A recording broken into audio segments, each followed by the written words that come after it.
Salut les Mobile Addicts, c'est Maxime. J'ai pu tester le casque AirPods Max pendant 2 semaines, histoire d'avoir un petit peu de recul, surtout lorsqu'il s'agit de tester un nouveau produit Apple. Alors je ne suis pas un audiophile et ça va être un test d'un point de vue purement utilisateur en écoutant des podcasts et de la musique sur les plateformes les plus utilisées par la majorité d'entre nous comme Spotify, Apple Music ou même YouTube. En plus de vous dire ce que je pense de chaque fonctionnalité des AirPods Max après usage, je vais également répondre à des questions que je n'ai pas vues ou entendues autre part et qui nous concernent tous. Par exemple, est-ce que le casque est confortable à porter avec des lunettes de vue ou même des lunettes de soleil? Est-ce qu'on peut utiliser ce casque avec un fil? Ou encore, est-ce que la batterie des AirPods Max est facilement remplaçable lorsqu'elle arrive en fin de vie? Pour les audiophiles qui veulent un test très technique avec l'analyse du son par des ingénieurs, je vous conseille l'excellent test de Pepe Garcia. Allez, c'est parti!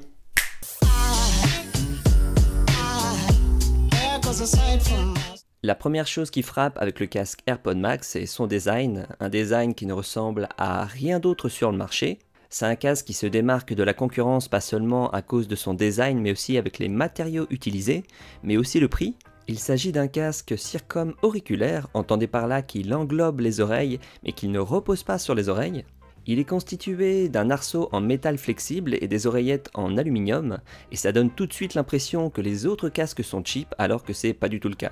Le principal inconvénient d'utiliser du métal, c'est le poids, un poids de 386 grammes, qui se ressent sur la tête mais qui est atténué par le filet mèche qui permet de répartir bien le poids sur le haut du crâne, là où les autres casques vont appuyer à un endroit précis au sommet du crâne. Et je dois dire que l'utilisation du métal donne tout de suite une impression premium et de solidité que n'ont pas les autres casques. Je me pose cependant des questions vis-à-vis de la maille textile qui est utilisée sur le haut de l'arceau. Est-ce qu'on peut le nettoyer facilement ou pas? Parce que je pense que ça peut vite se salir avec du gel dans les cheveux ou quand il est posé sur le cou derrière, là où c'est pas tout le temps propre. J'ai également des doutes sur la durabilité du filet mèche car j'ai peur que ça se déchire si jamais ça s'accroche à quelque chose dans le sac. Surtout que c'est pas du tout protégé par l'étui qui est fourni avec le casque. Concernant l'arceau en acier, celui-ci coulisse silencieusement et ça demande un petit peu d'effort mais reste bien en place une fois que vous avez choisi la bonne longueur. Ce que j'apprécie également, c'est qu'il n'y a pas de jeu ou de partie qui tremble dans l'assemblage du casque et l'arceau est assez flexible pour s'adapter à la tête de n'importe quel utilisateur ou presque. Les oreillettes en aluminium sont assez imposantes et j'apprécie qu'il n'y ait pas de logo Apple dessus. Elles sont aussi articulables pour permettre de s'adapter à la tête de plusieurs utilisateurs. Et je tiens aussi à mentionner qu'elles sont orientables à 90 degrés pour les ranger dans leur étui ou encore les poser à plat sur une table. Ce que j'apprécie beaucoup sur le casque AirPods Max, ce sont les coussinets qui s'attachent magnétiquement, donc c'est très facile à enlever et à remettre. Du coup, vous pouvez les retirer pour les nettoyer ou encore les remplacer, et ça c'est une bonne surprise puisque c'est souvent cette partie qui s'abîme en premier dans les casques sans fil. Et il est possible d'acheter une paire de nouveaux coussinets sur la boutique d'Apple pour 79 €, avec la possibilité de créer des associations originales de couleurs entre la couleur du casque et ceux des coussinets. Je vous recommande cependant d'éviter la couleur blanche pour les coussinets car d'après des amis qui ont ce modèle, ça se salit plus rapidement que les autres coloris. Je tiens également à mentionner que ces coussinets sont en mousse à mémoire de forme pour bien s'adapter au contour de l'oreille et assurer une bonne isolation des bruits extérieurs. Alors d'après mon expérience, ils sont très agréables à porter et plus respirants que le cuir ou simili-cuir utilisé sur les autres casques. Pour les contrôles, je suis content qu'Apple n'ait pas choisi la voie du tactile, ils ont préféré 2 boutons physiques et c'est à mon avis la meilleure solution. Il y a tout d'abord un bouton allongé qui permet d'activer ou de désactiver la réduction de bruit et le mode transparence du casque, et le deuxième bouton physique ou couronne digitale qui emprunte des éléments de design de l'Apple Watch permet de régler le volume, de l'augmenter ou de le diminuer. Un appui permet de mettre la musique en pause et un autre appui de la relancer, et si vous faites 2 appuis vous pouvez passer au prochain titre et 3 appuis pour revenir au précédent titre. Et un appui prolongé sur ce bouton permet d'invoquer l'assistant vocal Siri. Après l'avoir utilisé pendant plus de 2 semaines, je trouve que c'est un casque qui est lourd mais confortable. Alors il s'oublie quand on est en position assise et immobile, par contre le poids se ressent quand on baisse ou on oriente la tête vers le haut, mais aussi quand on tourne la tête de côté. C'est un point qu'on remarque aussi immédiatement quand on retire le casque des oreilles. Bien que le casque soit confortable à porter, j'ai remarqué qu'au bout de 2 ou 3 heures, je commençais à avoir les oreilles qui chauffent et que ça faisait du bien de retirer le casque.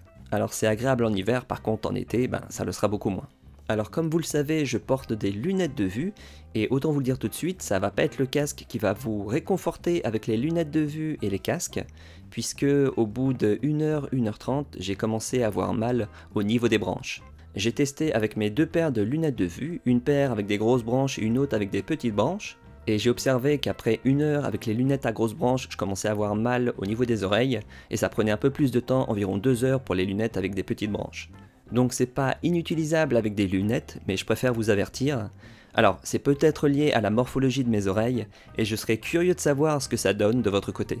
J'ai essayé d'utiliser ce casque pour le sport, mais il n'est pas du tout prévu pour, pas seulement parce qu'il est trop lourd, mais aussi parce qu'il bouge sur les oreilles quand on court, et c'est pas agréable du tout. Et je tiens également à mentionner qu'il n'est pas résistant à la sueur. Ouais, et ben les coussinets absorbent la sueur comme une éponge. Comme ce casque n'offre pas de résistance à l'eau, oubliez tout de suite l'utilisation sous la pluie ou rangez-le immédiatement s'il pleut, au risque de perdre 629 €. Le casque AirPod Max offre une réduction de bruit passive assurée par les coussinets qui font le tour de l'oreille, mais la seule façon de tester cette réduction de bruit passive, c'est en désactivant la réduction de bruit et la transparence dans le centre de contrôle sur l'iPhone. À cela vient s'ajouter une fonction de réduction de bruit active qui va utiliser les 9 micros répartis sur le casque pour grandement réduire les bruits extérieurs. D'après mes tests en conditions réelles, que ce soit en intérieur mais aussi en extérieur, je trouve que cette réduction de bruit active est excellente, elle est similaire à celle qui est proposée par le casque Sony. Je dirais même qu'elle est légèrement meilleure pour réduire les bruits soudains, par exemple les voix ou les bruits dans la rue, là où le casque de Sony est meilleur pour réduire les bruits continus, comme par exemple dans les avions. Concernant le mode transparence qui laisse entrer à l'intérieur du casque les bruits du monde extérieur, je la trouve tout bonnement fantastique. C'est bien meilleur que le mode transparence des AirPods Pro, mais aussi bien mieux que les modes similaires qui sont proposés par les autres casques. C'est simple, quand j'active le mode transparence, j'ai vraiment l'impression d'entendre les sons comme si je n'avais pas de casque sur les oreilles. Ce que j'apprécie également, c'est qu'on perçoit la direction d'où proviennent les sons, et ça c'est top, quand vous traversez la rue, vous pourrez entendre les bruits des voitures, des vélos et des motos qui arrivent dans votre dos. S'il y a bien un élément du casque que je trouve complètement raté, c'est l'étui de protection, enfin pas vraiment de protection, mais étui d'extinction qui est fourni avec les AirPods Max. Je trouve qu'il est raté pas seulement à cause de son design assez moche qui ressemble à rien, ou plutôt à un petit sac à main, mais surtout parce qu'il est peu protecteur. En effet, il ne protège pas la partie la plus fragile du casque, soit la partie en maille textile qu'il y a sur l'arceau. Les oreillettes sont également mal protégées, en fait, j'aurais préféré une protection complète du casque, quitte à avoir un étui moins design. J'ai également observé que la matière silicone de cet étui se salit rapidement. Cet étui est également la seule façon d'éteindre immédiatement le casque. Il aurait peut-être été préférable qu'Apple ajoute un bouton on-off sur le casque, mais c'est pas le cas, mais on verra que c'est pas si grave comme vous le verrez dans ma partie sur l'autonomie du casque. Comme cet étui est de mon avis très mal conçu, je pense qu'il y a un marché pour les accessoiristes qui veulent proposer des protections complètes pour les AirPods Max, et d'ailleurs la marque Waterfield va en sortir une qui éteint aussi les AirPods Max. Alors je serais stupide de faire un test de ce casque sans évoquer le son des AirPods Max. Je trouve que le son est très bien équilibré, avec jamais trop de basse ni trop d'aigu, et si vous aimez un son plus marqué par exemple en basse, vous préférez sûrement le casque de Sony. Le son est également très clair quel que soit le volume du casque, et personnellement je trouve que la qualité sonore des AirPods Max est excellente sur la plupart des musiques, voire meilleure que les concurrents sans fil comme le Sony WH-1000XM4, en particulier sur certains types de musique comme le classique. Même s'il s'agit d'un casque sans fil, il est possible d'écouter de la musique en filaire sur son iPhone, mais pour cela vous allez devoir acheter un câble supplémentaire, Lightning vers mini jack, qui coûte 39 € sur la boutique d'Apple et qui n'est pas compris avec le casque. De plus, vous allez aussi devoir utiliser un petit adaptateur supplémentaire pour le brancher sur le port Lightning d'un iPhone. Donc oui, c'est possible d'écouter de la musique en filaire sur les AirPods Max pour avoir un son de meilleure qualité, mais gardez en tête qu'il s'agit d'un casque principalement sans fil et qui peut accessoirement se connecter en filaire. Pour ceux et celles qui se posent la question, quand la batterie du casque est morte, eh bien le casque ne fonctionne pas en filaire. Et il utilise tous les codecs audio proposés par l'iPhone, à savoir le SBC et le AAC, et du coup l'audio aura une qualité égale à du MP3. La connectivité Bluetooth des AirPods Max fonctionne très bien, elle a une longue portée et je n'ai observé aucune déconnexion. Comme pour les AirPods et les AirPods Pro, le casque AirPods Max supporte toutes les mêmes fonctions propres aux produits Apple, comme l'appairage automatique avec les produits Apple ou encore le basculement automatique d'un iPhone à un iPad ou à un autre produit Apple, ainsi que la fonction de partage audio. Et sans surprise, le son des AirPods Max se met automatiquement en pause quand on retire le casque et se relance automatiquement quand on remet le casque sur les oreilles. Le casque AirPods Max offre 20 heures d'autonomie avec la fonction de réduction de bruit activée et il est possible avec 5 minutes de recharge de récupérer 1h30 d'écoute supplémentaire. Et j'ai observé qu'il faut environ 2 heures pour recharger complètement le casque. Après 2 semaines d'utilisation des AirPods Max, je confirme les 20 heures avancées par Apple, mais ça fait moins bien que la concurrence qui va notamment jusqu'à 30 ou 35 heures d'autonomie. Il y a toutefois une bonne nouvelle pour la batterie des AirPods Max, puisque d'après des techniciens qui ont démonté les AirPods Max, la batterie est facilement remplaçable sur le casque d'Apple, et c'est une bonne nouvelle car sur les AirPods et les AirPods Pro, il est impossible de remplacer la batterie sans détruire les écouteurs. Apple a contourné l'absence de bouton on-off sur le casque en mettant en place 2 modes de consommation. Il y a tout d'abord un mode basse consommation qui s'enclenche immédiatement quand on met le casque dans l'étui ou alors qui se lance automatiquement après 5 minutes d'inactivité, par exemple lorsque vous avez le casque autour du cou ou lorsqu'il est posé sur une table. Enfin, il y a un deuxième mode ultra basse consommation qui va couper le Bluetooth et la fonction de localisation du casque, et celle-ci s'active après 18 heures passées dans l'étui ou après 72 heures d'inactivité quand le casque n'est pas dans l'étui. Du coup, c'est pas si important que ça s'il n'y a pas de bouton on-off sur ce casque, car ces 2 modes basse consommation préservent la batterie et l'autonomie du casque. Abordons maintenant la partie du micro intégré au casque AirPods Max, qui malheureusement n'est pas très bonne. Le son est tout juste correct pour les appels, mais c'est certainement pas fait pour enregistrer une vidéo en utilisant le micro du casque. Et je sais de quoi je parle car je filme toutes les vidéos avec l'iPhone en utilisant un micro externe et j'ai testé avec le micro du casque AirPods Max et c'était vraiment pas bon par rapport à mon micro traditionnel. Salut les Mobile Addicts, c'est Maxime. Alors le sujet de la vidéo d'aujourd'hui, c'est le casque AirPods Max. Et d'ailleurs le son que vous entendez en ce moment, c'est le son qui est capté par le micro de ce casque. Et passons tout de suite à un micro un petit peu plus quali. Ah, ça va mieux. Pour que vous ayez une idée du micro du casque AirPods Max, j'ai enregistré un extrait audio sur l'application Dictaphone, en intérieur mais aussi en extérieur lorsqu'il y a des bruits dans la rue. Là, je suis en train d'enregistrer un petit morceau audio avec le micro du casque AirPods Max dans la rue pour voir ce que ça donne en conditions normales lorsqu'on utilise le micro dans la rue avec pas mal de bruit tout autour de vous. Cette fois-ci, j'utilise le micro du casque en intérieur, dans mon appartement où il n'y a pas de bruit, afin que vous puissiez constater la différence entre l'utilisation en intérieur et en extérieur. J'avais déjà testé la fonction audio spatiale sur les AirPods Pro et c'était bluffant, et celle-ci est encore meilleure sur le casque AirPods Max. Pour ceux et celles qui ignorent de quoi je parle, ça permet d'avoir un son qui se balade à 360 degrés autour de la tête, et surtout qui suit les mouvements de la tête grâce aux capteurs qu'il y a dans les AirPods Max. Ça permet d'avoir une expérience vraiment immersive pour les contenus compatibles avec l'audio spatial. Pour l'instant, il n'y a pas beaucoup de services qui proposent des contenus compatibles avec l'audio spatial. Il y a à ma connaissance Apple TV+, Disney+, et le service HBO Max. Et je ne serais pas étonné que d'autres services supportent bientôt cette fonctionnalité. Pour l'instant, je tiens à préciser que cela fonctionne uniquement pour les contenus qui sont visionnés sur l'iPhone et l'iPad, et pas sur l'Apple TV. Si vous avez des AirPods Pro ou le casque AirPods Max et que vous voulez tester la fonction audio spatiale, pour ça je vous recommande l'application Spatial Bliss ou une autre application Spatial Scene dont j'ai mis les liens dans la description de la vidéo. Avec le prix élevé de ce casque, j'aurais bien aimé qu'Apple mette en place un système de protection anti-vol qui découragerait les voleurs. Par exemple comme ce qui est utilisé sur l'iPhone où il est impossible d'utiliser l'iPhone d'un inconnu si on ne connaît pas l'identifiant et le mot de passe du compte iCloud qui est associé à cet iPhone. Pour l'instant, je redoute que ça va être une cible de choix pour les voleurs, surtout qu'il est facile de les associer à un nouveau produit Apple en réinitialisant le casque. Alors je vais répondre à plusieurs questions que vous m'avez posées dans les commentaires d'une précédente vidéo, mais aussi sur Twitter. Alors tout d'abord, est-ce que ça marche avec Android? Alors vous pouvez l'utiliser avec Android, mais vous perdez plusieurs fonctionnalités intelligentes propres aux produits Apple, comme l'appairage automatique ou encore la bascule automatique entre les produits Apple, et c'est bien dommage.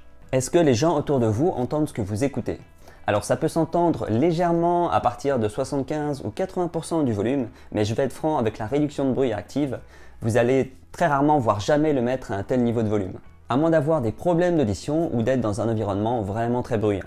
Est-ce que le casque fonctionne en filaire quand la batterie est morte? Alors je vous ai déjà répondu à cette question dans ma partie sur l'autonomie du casque.